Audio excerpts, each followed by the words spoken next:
Houston, Aroldis Chapman prefaced his comments by saying it was a sensitive subject, discussing the current White House administration's stance against Cuban baseball players' entry into Major League Baseball. "I just feel bad for those young ball players who are probably not going to have the same chance to play here," the New York Yankees closer said through an interpreter Monday.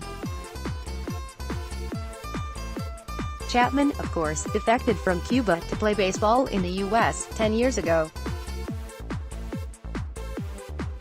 And now, MLB's recent agreement with the Cuban Baseball Federation to allow players to sign with big league teams without having to defect has been declared illegal. "The way we got here was tough to say the least," Chapman said of the Cuban defectors who sought to play in the majors. "The smugglers, the agents, the harrowing voyages, the chances of being caught, all the enormous risks involved for players seeking a path to MLB are back in play with this administration's ruling. It took me by surprise that it's being cancelled," Chapman said of the previous agreement designed to avoid such hardships.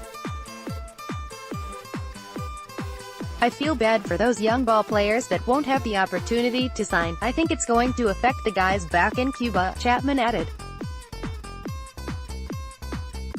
"For me and a lot of fellow Cuban players, we already established ourselves here, and are fortunate enough to have our families here. We're lucky, thank you.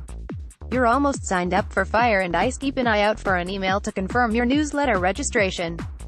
More newsletters is for the 34 Cuban players who were on an eligible list to sign with MLB teams this year. "That opportunity is being taken away," said Chapman, who fears for their safety if they choose to pursue an MLB dream. "Unfortunately, they might find themselves making difficult decisions on how to get here," he said. More NY Yankees news in Houston. Yankees bullpen falters late to give Astros a comeback win. More tests. Yankees Luis Severino headed back to New York for more tests on ailing shoulder. Yankees, a look at where 4 New York Yankees stand this season so far.